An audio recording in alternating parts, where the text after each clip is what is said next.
dominated by Roman conquerors, this tiny island nation rose to become one of the largest and most powerful empires in history. Its reach stretched around the globe, spanning every continent. It was unimaginably large. Technology, innovation, ambition, these were the tools that built this massive empire and produced the formidable British Navy, a powerhouse that dominated the world's oceans. The Royal Navy is like the Microsoft of the global system in the 18th and 19th century. They are everywhere. The British Empire constructed massive symbols of dominance that still invoke awe today. But the foundations of that empire were built on ego, bloodshed, and a relentless drive for conquest.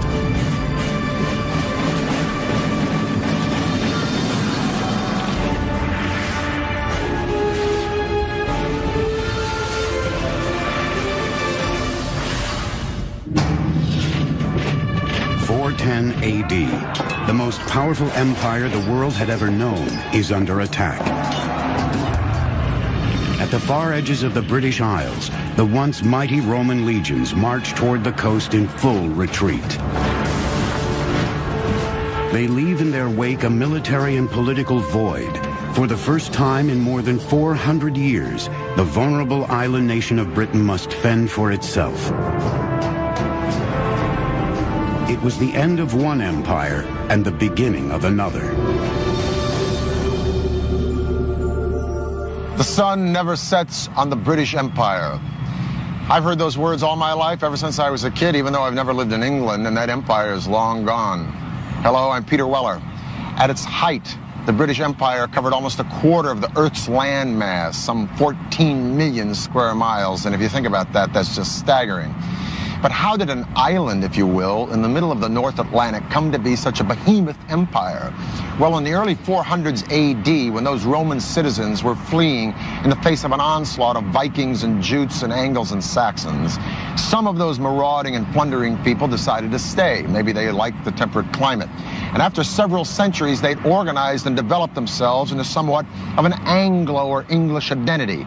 But with the death of the last true Saxon king, Edward the Confessor, the door was open for another people to step in, the Normans, who were essentially descendants of the Vikings living in northern France. And at the Battle of Hastings in 1066, the Normans did that very thing. They took England under the leadership of a man named William, who we call today William the Conqueror.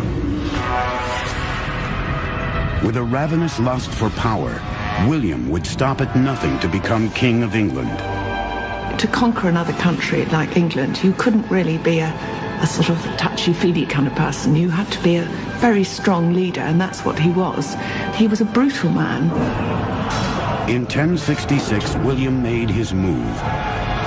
He put together an army of Normans and stormed the shores of England. For several bloody hours, his forces viciously clashed with King Harold's near the English coastal town of Hastings. By the end of the day, with one strike, William had conquered England. Now he would borrow a chapter from the Romans and launch a series of extraordinary building projects that would transform the English landscape. He imposes himself on England and he builds these castles around the country. Now we look at castles and we think, don't they look nice? A Norman castle is not nice. It was big, it towered over your town, and it was a reminder to say that you are under us now. And of course the biggest one he builds is the Tower of London. William wanted the Tower of London to be intimidating.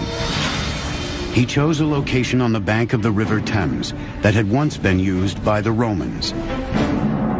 The new tower would be built on those foundations, capitalizing on the Roman legacy of power and glory.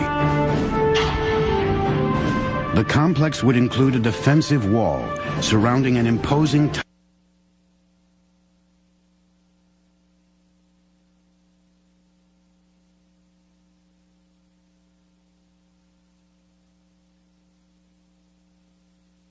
can get rid of me. Of course, the people they use to build it are the locals who have to do it, so they use them effectively as slave labor. Building onto the remains of the Roman walls, workers first constructed the barrier around the complex. On the north and west side, where there were no Roman remains, they dug ditches and erected large wooden stakes as a barricade. Then they turned to the massive tower itself. For 700 years, England had relied on simple timber construction. Now William and the Normans would bring back the grandeur of Roman engineering techniques.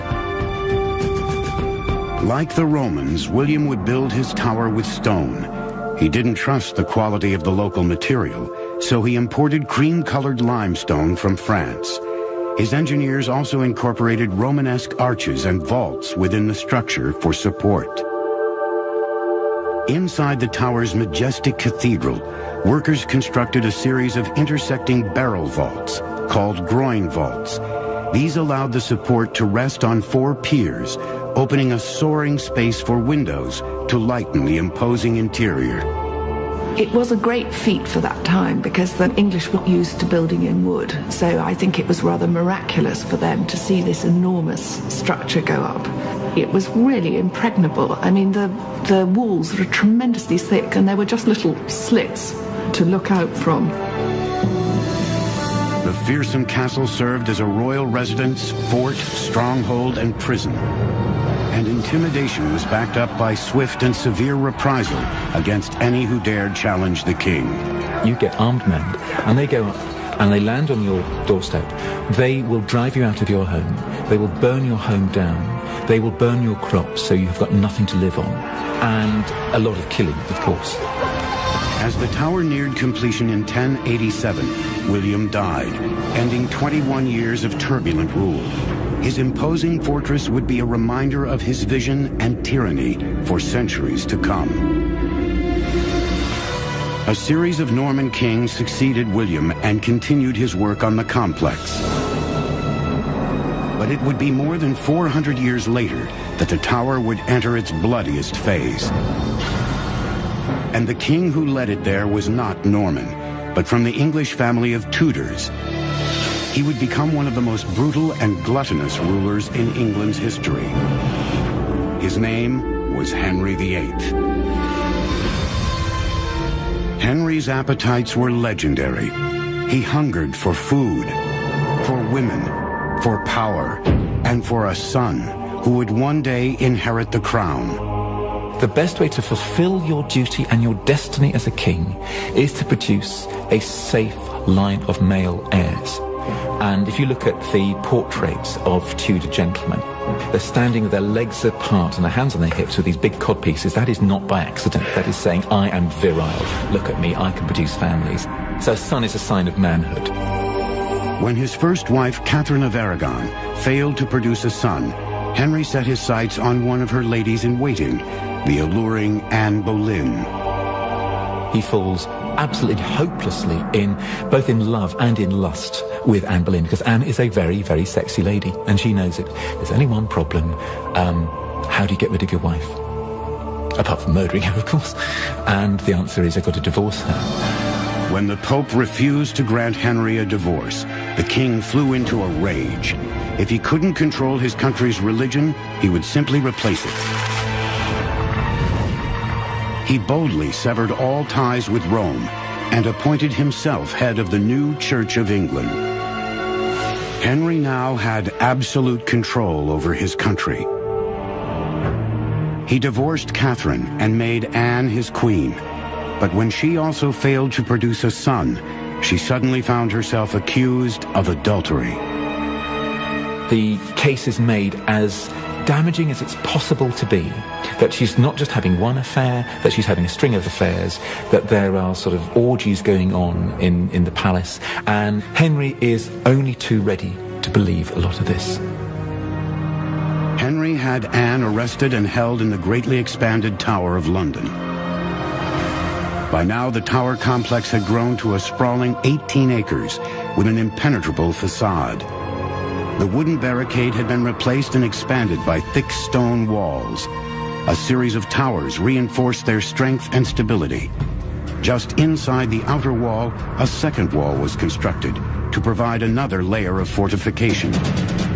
A ditch had been dug around the perimeter and filled with water to form a moat. With these added defenses, the tower complex was virtually undefeatable. Under Henry's ruthless reign, the fortress became the location for an orgy of violence, a notorious prison, dungeon, and execution ground for his many enemies. And it was here that Anne awaited her fate, death by beheading. Axe executions were actually really nasty because it was not uncommon for the axe not to finish the job in one blow. What he does with Anne Boleyn, he says, "For you, darling, nothing but the best." Instead of having her beheaded with an axe, he's going to have her beheaded nice and neatly with a sword. On May 19, 1536, Anne was led to a private courtyard on the tower's grounds. With one swift stroke, Henry's problem was solved.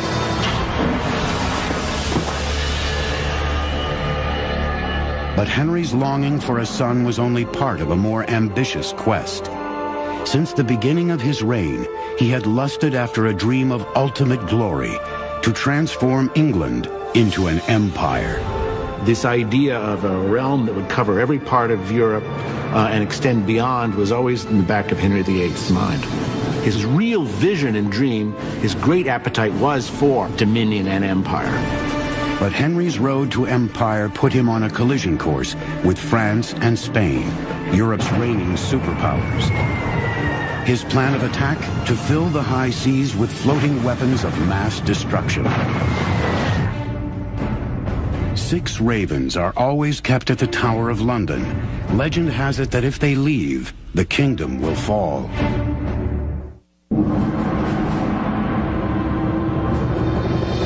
Summer 1510. An army of laborers scour England's forests, gathering material for a colossal undertaking on England's road to empire. Before King Henry VIII could conquer the land, he needed to conquer the sea. He set out to radically transform the way battles were fought and won by turning his ships into deadly weapons. He is the one who first begins putting heavy guns on ships. To put these large siege warfare type guns, ship-cracking guns, some of them weighing almost a ton, on shipboard that could be used to batter your enemy into submission. Massive guns required massive ships. Henry ordered his naval engineers to build a new and imposing fleet. The centerpiece, his flagship, was one of the world's first battleships. It was called the Mary Rose. The Mary Rose really epitomizes the mentality of naval planners of that age. Get as many guns pointing as many directions on shipboard as you possibly can.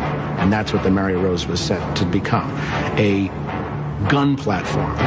The Mary Rose featured a breakthrough advance in warship design, gun ports. Holes were carved into the side of the ship with flaps that could be lowered over them. These holes allowed cannons to be positioned and fired through the side. Naval designers could now engineer decks dedicated solely to firepower. The added weapons turned the Mary Rose into a killing machine. This was a major revolution, really, in ship design, of which the Mary Rose was the sort of very beginning. By the mid-16th century, England's march toward naval dominance was in full flow. But Henry soon ran into a problem. The cost of arming his ships with expensive bronze guns was quickly draining England's treasure chest. He's got to find other ways to produce the kinds of, heavy artillery, which can help his armies and his navy fight effectively, but at a lower cost. And the cast iron gun is the perfect solution. The cast iron gun runs less than a fifth of the cost of a bronze one. A successful cast iron cannon had never been made before, But Henry knew how to make it happen. He turned to the country's famous iron-making region, the Weald, and gave his engineers a mandate. The difficulty with casting in iron a large piece like a cannon was the fact that, for a start, iron had to be melted at a much higher temperature. There was only one way to get the temperatures high enough, an engineering wonder of the time, the blast furnace.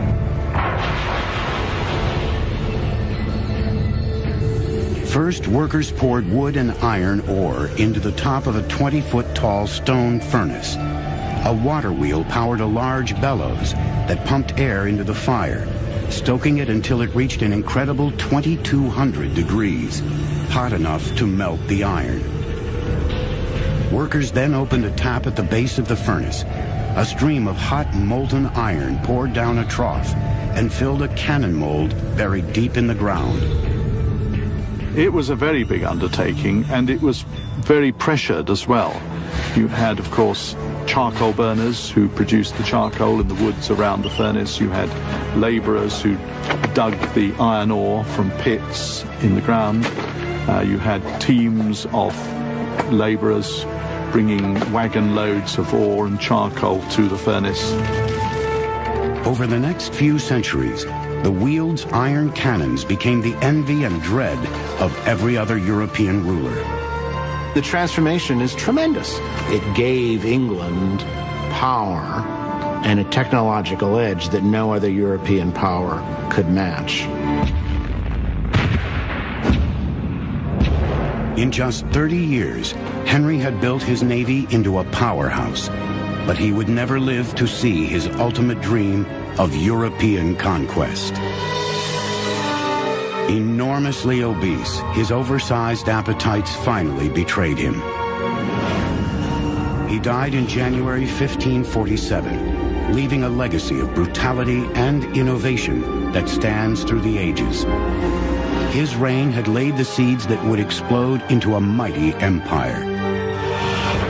And Henry lays the foundations all right by building a navy, by building this notion of Britain as forming an empire, an imperial presence in the world.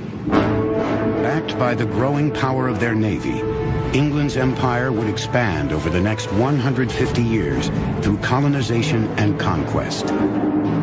By the mid-18th century, Britain controlled parts of India, Africa, the West Indies, and North America.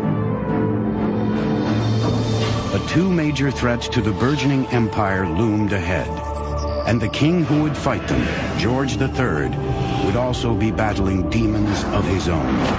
It's always talked about as his madness. It was a physical illness that he had, but the effect was that it affected his brain. George first slipped into madness in 1788, 7 years after suffering a withering blow. A small territory a world away had defeated the mighty British in a war of independence. It was called America. When the British troops leave Yorktown, when they surrender, they play this tune, "The World Turned Upside Down." And that is really how it seems. The world hasn't turned upside down, the world's gone mad. When rebels win. Over the next decade, George's world slowly caved in on him. Then in 1804, another threat would send the king and his empire spiraling to the brink. French Emperor Napoleon Bonaparte. By the early 1800s, the tyrannical conqueror was quickly overtaking Europe. England was his last obstacle to continental dominance. He was as large a threat as the Nazis were in the Second World War. He was amassing the forces for an invasion of the British Isles. England's Royal Navy had become a major force at sea, and in 1805, it faced Napoleon's invasion threat head-on in the momentous Battle of Trafalgar. Using fearless naval tactics and the most technically advanced ships of the age, England annihilated the combined forces of the French and Spanish fleets. Trafalgar confirms Britain's position as the supreme maritime power, and the British emerge as the unsurpassed masters of those naval technologies. But by the time of Napoleon's final defeat in 1815, King George III was permanently gripped by insanity, becoming a mere figurehead of power. His mind is completely gone. His eyesight goes as well, and he wanders up and down the corridors of Windsor Castle, has to be fed like a baby. Long beard, long hair, no idea what day it is. It's just very sad. By this time, England was growing rapidly into a superpower, based on the supremacy of its naval engineering. But it would be another realm of technical superiority that would catapult the British Empire to global dominance. The 19th century was about to usher in a period of engineering invention not seen since the Romans. The Mary Rose sank in a battle with the French in 1545. In 1982, the ship was raised from the bottom of the sea. By the 19th century, Britain had developed into an industrial titan, bursting with wealth.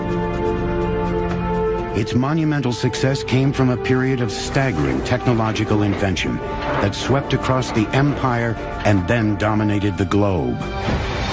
It's hard to think of a period in history where you had so much creativity in terms of technology, so much willing to experiment with the possibilities of what you can do with machines, what you can do with engineering, what you can do with architecture. In the past, empires had been built by hand. Now the British would dominate their territory with machines. Engineering innovations like cast iron and the turning of a warship into a single ballistic offensive entity with guns transformed the English Navy. And that Navy transformed England into an empire. And that military and commercial empire that spread from Europe to Asia, from the Americas to Africa, dominated the seas. But what about the land? Because by the early 1800s, Britain was jumping with productivity, but lacking in means of overland distribution. Well, in 1782, a man named James Watt perfected an engine driven by steam. But it was 40 years later that George Stephenson and his son Robert took that engine and with a firebox, boiler, piston, and a remarkable invention called the chimney, powered a locomotive called the Rocket over tracks at the blistering speed of 29 miles an hour and revolutionized overland commercial transportation with the railroad. The Rocket was not the first locomotive, but its unique engineering features proved that steam trains were the force of the future. The key to its speed was in its engine. A series of copper pipes carried hot gases from a coal-fueled firebox through a chamber of water, bringing it to a boil. This created steam that rose up into a dome and was forced through a valve into a cylinder. The intense pressure from the steam pushed a piston rod that connected to the wheels of the locomotive, powering it forward. By venting the exhaust steam out of a chimney instead of the cylinder, fresh air was sucked into the firebox, stoking the fire. With this advance, the Rocket could charge ahead at blazing speeds. Of all the locomotives that were imagined at the time, it's the one that looks the most like a locomotive will. I mean, it's going to be improved in innumerable ways, but that basic machine is the one that emerges as a locomotive for the next century.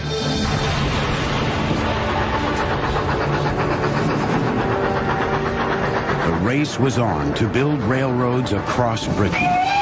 And in 1833, a brilliant and brash engineer rose to prominence when he entered the railroad game. His name was Isambard Kingdom Brunel. Brunel was a real showman. He dressed well, he had a beautiful wife. He was a celebrity, and he knew how to play that to a hilt. He was also a workaholic. He had a very difficult time delegating. Brunel had a bold vision for his railway. It would be the most ambitious project to date, a massive network of railroads connecting all of England together. He called it the Great Western Railway, and he was determined to make it the fastest line ever created. He wanted a track which was on a very, very shallow gradient so that the trains would be able to travel that much faster. The need for speed meant going through mountains rather than over them, and this led to his greatest engineering marvel. Today, it is known as the Box Tunnel. It was necessary, essentially, to chisel through rock, and the length of the tunnel was something like 1 3/4 miles, which was really astonishing for this time. That's a really serious tunnel, even by today's standards.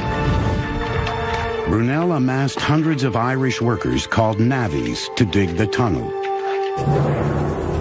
They began by sinking a series of shafts from the top of the hill. Gunpowder was used to blast through the rock. Then the navvies were lowered in baskets down the shaft, where they excavated the materials with basic hand tools. Horses turned winches that pulled the material to the top of the hill. It was a slow, painful, and sometimes quite a dangerous process, of course. And there were fatalities on the Box Tunnel during its construction. Lots of dust, lots of grime, and when the explosions were going off, the risk of flying rock. After 4 years of work that claimed more than 100 lives, the Box Tunnel was finished. The Great Western Railway finally opened in 1841. Trains still run through the Box Tunnel to this day. The railway mania that Brunel helped ignite eventually spread to the rest of the empire, tightening England's stranglehold on power around the world. Railways in the middle of the 19th century, first in England and then wherever they spread, they're sources of just incredible wonder. They're big, they're loud, they're dirty, and they're just power. And they represent speed, they represent the conquest of space and time. They're literally awesome machines. With the runaway success of the railway, Britain was now decades ahead of the rest of the world in modern engineering technology. Their empire was fast approaching its apex. But a staggering blow to its nerve center would rattle the empire to its very foundations.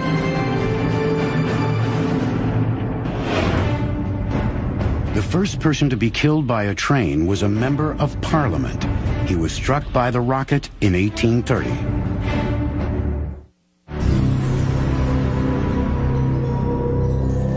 October 1834.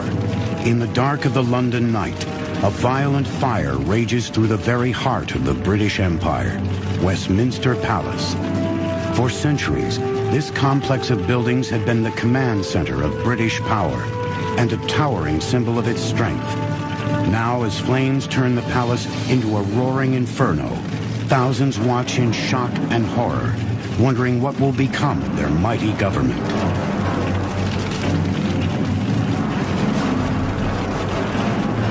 The fire of 1834 had dealt a devastating blow to the political nerve center of the British Empire.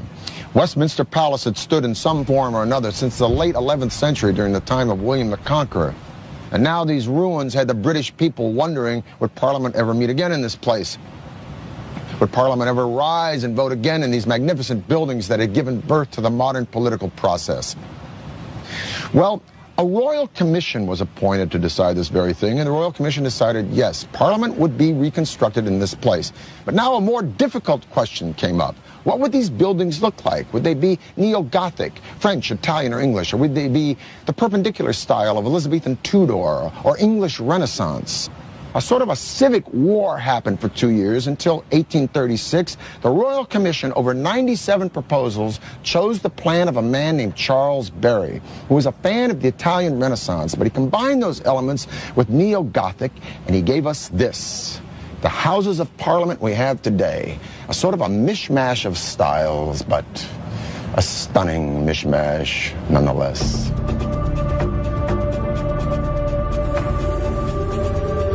From the ruins of the old Parliament, British architects would design a government building of staggering proportions, twice the size of the U.S. Capitol.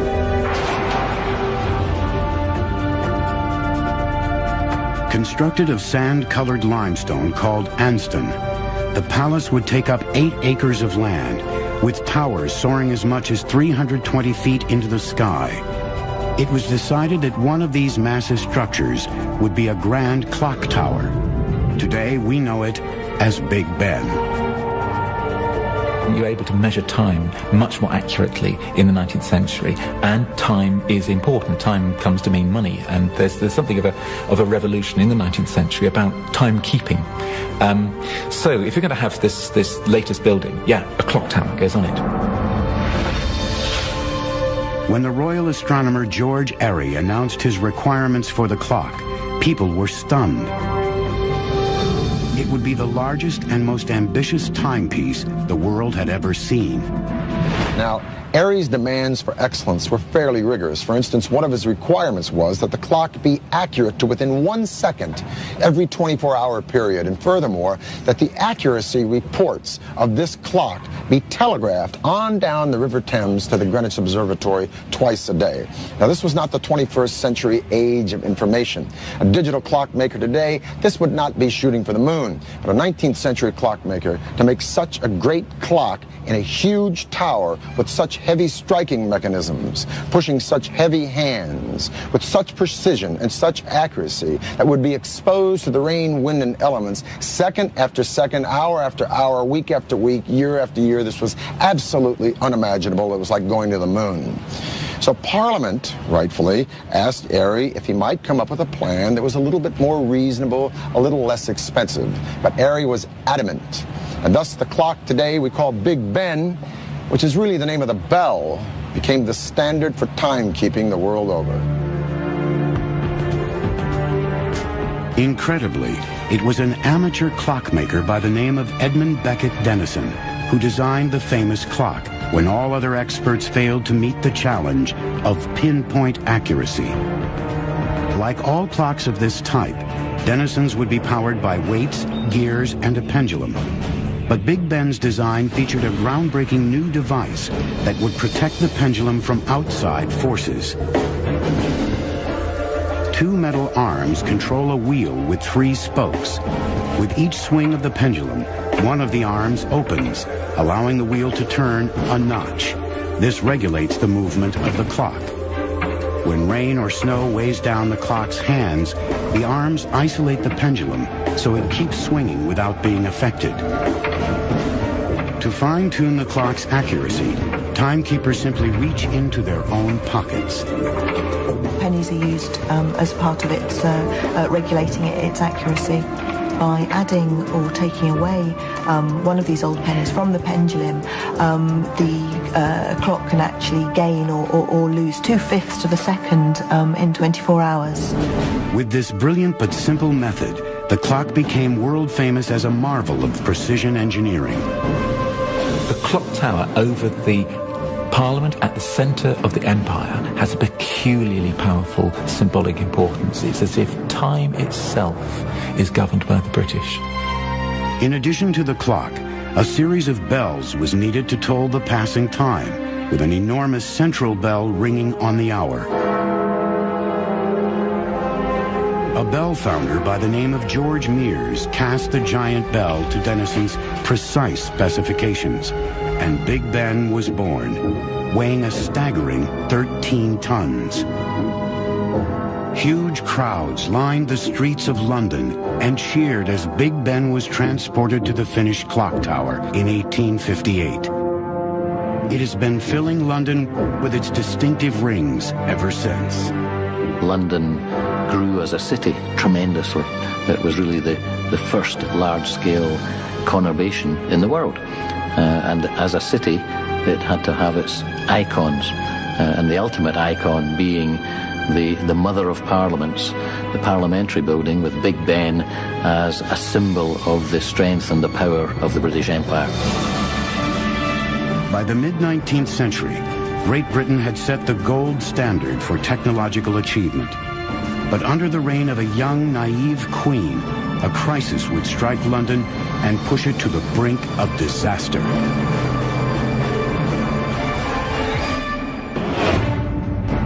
A flock of birds landed on the minute hand of Big Ben in 1949 and set the time back 5 minutes.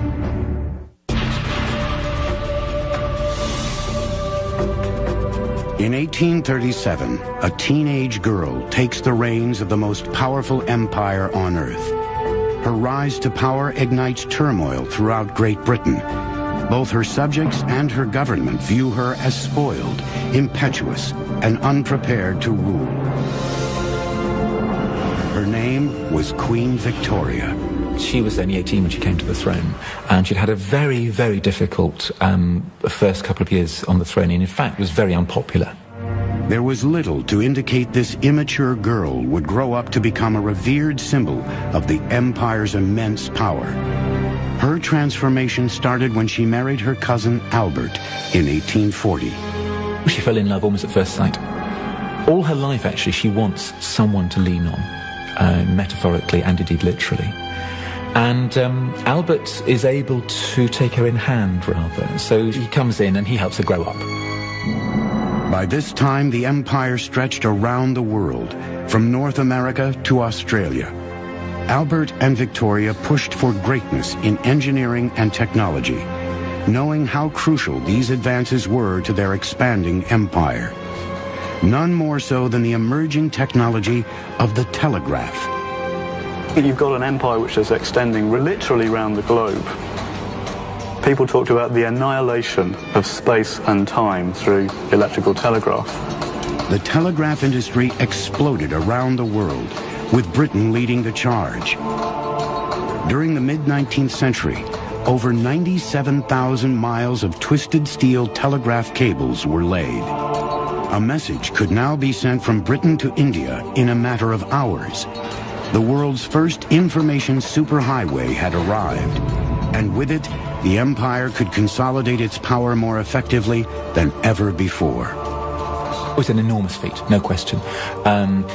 It's something which simply was not conceivable before they did it. Engineering advances not only united the empire, they triggered a manufacturing boom unlike any seen before. People flocked from rural areas to city centers to take advantage of job opportunities. And as productivity skyrocketed, so did the population of its nerve center, London. So whereas it had been 1 million at the beginning of the 19th century, it was then, by the 1850s, it was already 2 million. And London was not designed for this. And there was terrible overcrowding. Really, people were living as though they were in a chicken coop. London was bursting with people. Cramped and overcrowded, sanitation problems spread like wildfire. Waste flowed into sewers meant only for rainwater, filling it with raw sewage that emptied directly into the Thames River. The situation was ripe for disaster. Now, you would think the Thames, huge river, that would be a great way of disposing of London's waste. But unfortunately, it was also London's water supply. So the waste of 2 million Londoners was being shunted into the Thames, and then Londoners were actually drinking this. 1848. Catastrophe strikes London. A cholera epidemic sweeps through the congested city, killing more than 14,000. 3 years later, another outbreak occurs, claiming an additional 10,000 victims. Cemeteries fill up with bodies. The most advanced city in the world faced conditions that had not been seen since the Black Death of the Middle Ages. In the space of 30 years, over 30,000 Londoners died, and this was because of cholera, and because cholera was spreading through London's polluted water supply. It was shocking. Something needed to be done. England turned to an engineer by the name of Joseph Bazalgette. His solution would revolutionize urban planning. He and thousands of city workers would build the most advanced sewer system to date. Bazalgette's innovative plan was to install giant intercepting sewers on each side of the Thames, running parallel to the water.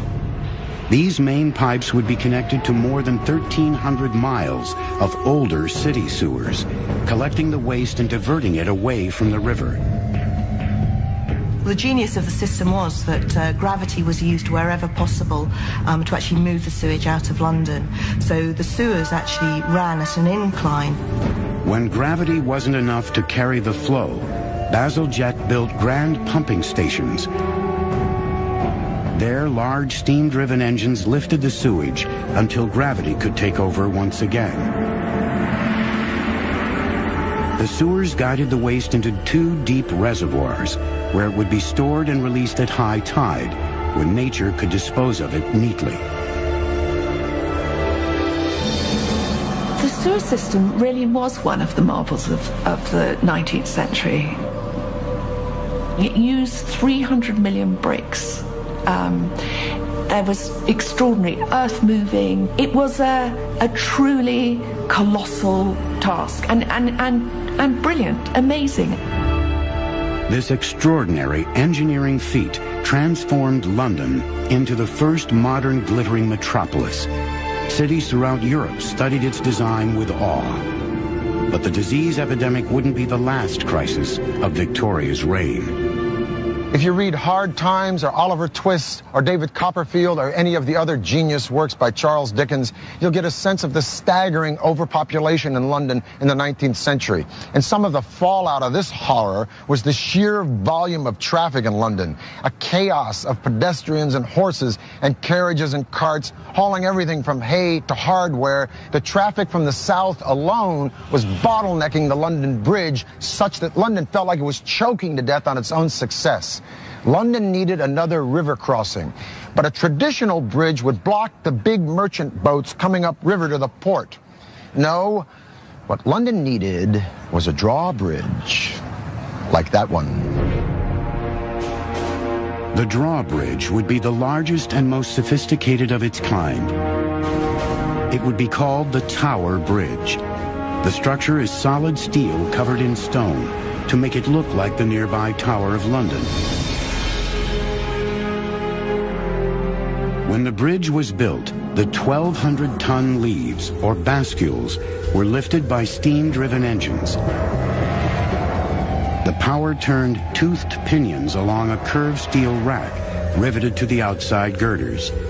A solid pivot rotated as the pinion raised the structure. The bascules lifted to an 83-degree angle, allowing ships to pass through.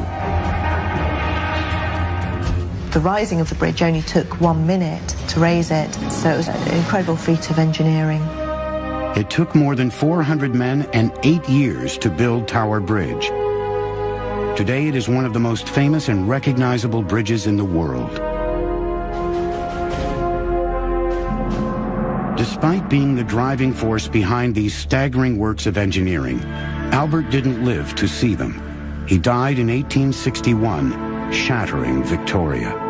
Queen Victoria fell into grief the like you have never seen. For close to 10 years, Victoria sat in isolation from her country. But when she finally re-emerged into public life, she was stronger and more powerful than ever before.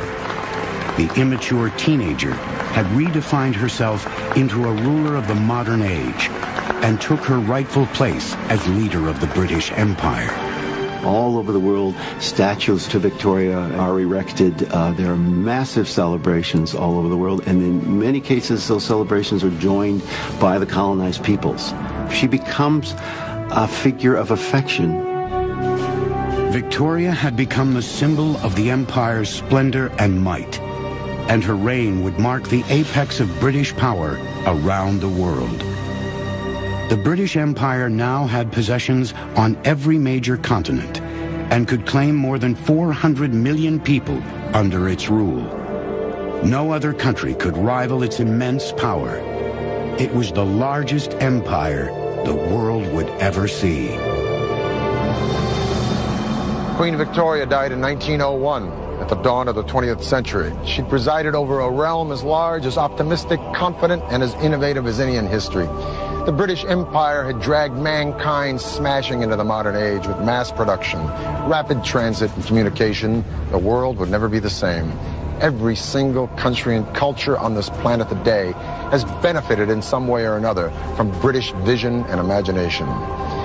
The sun may have finally set on the British Empire, but regarding the miracles of the modern age, the sun never burned brighter. For the History Channel, I'm Peter Weller.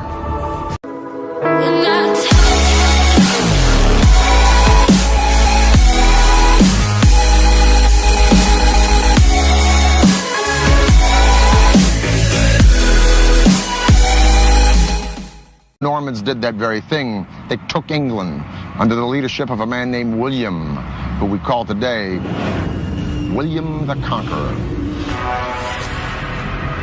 With a ravenous lust for power, William would stop at nothing to become King of England. To conquer another country like England, you couldn't really be a sort of touchy-feely kind of person. You had to be a very strong leader, and that's what he was. He was a brutal man. In 1066, William made his move. He put together an army of Normans and stormed the shores of England. For several bloody hours, his forces viciously clashed with King Harold's near the English coastal town of Hastings. By the end of the day, with one strike, William had conquered England.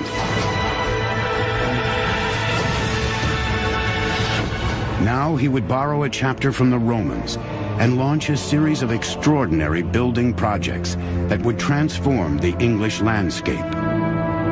He imposes himself on England and he builds these castles around the country. Now we look at castles and we think, don't they look nice? A Norman castle is not nice. It was big, it towered over your town, and it was a reminder to say that you are under us now. And of course the biggest one he builds is the Tower of London. William wanted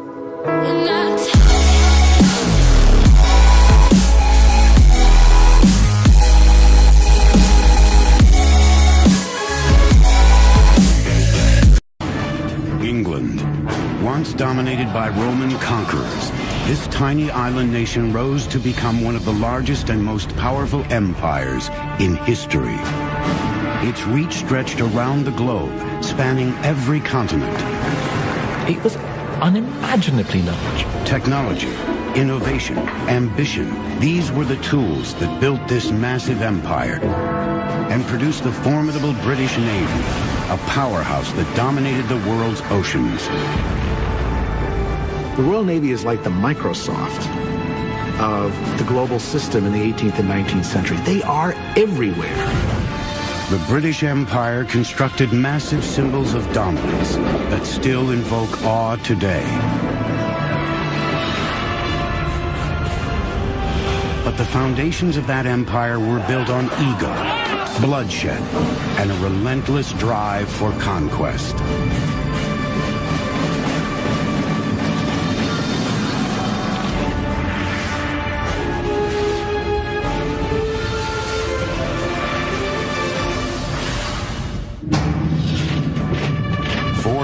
AD, the most powerful empire the world had ever known is on fort.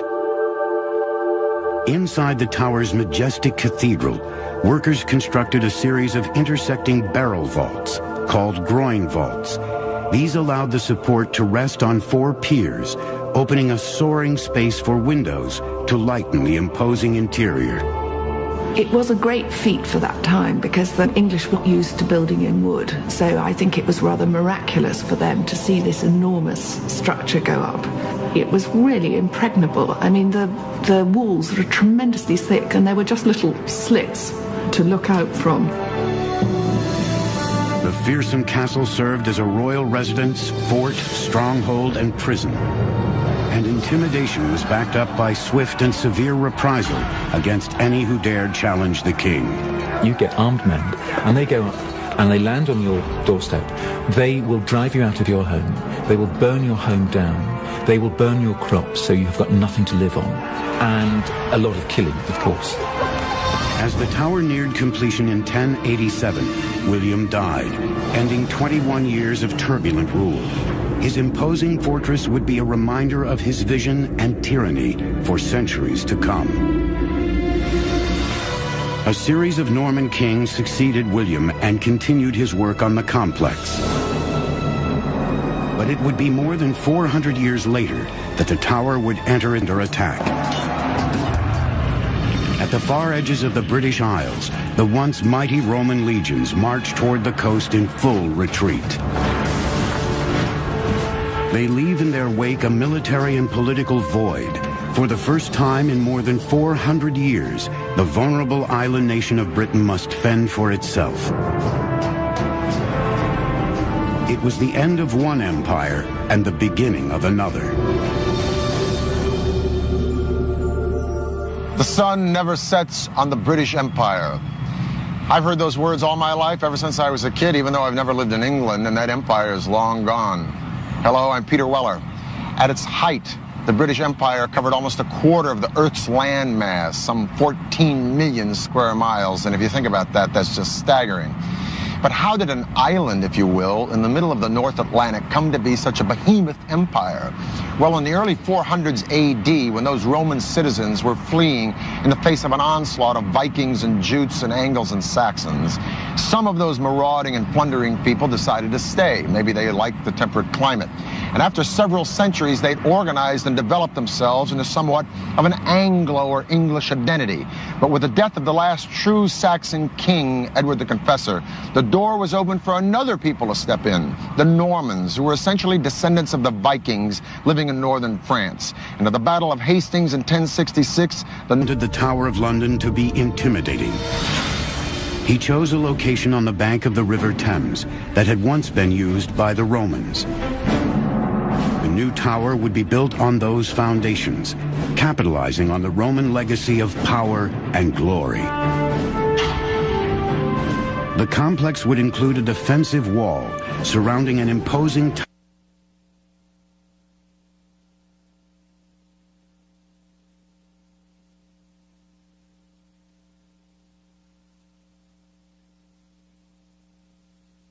Can get rid of me. Of course, the people they use to build it are the locals who have to do it, so they use them effectively as slave labor.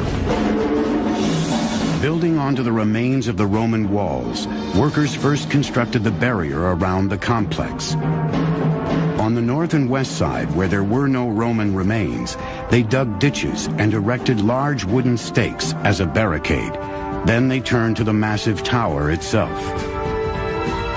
For 700 years, England had relied on simple timber construction. Now William and the Normans would bring back the grandeur of Roman engineering techniques. Like the Romans, William would build his tower with stone. He didn't trust the quality of the local material, so he imported cream-colored limestone from France. His engineers also incorporated Romanesque arches and vaults within the structure for support.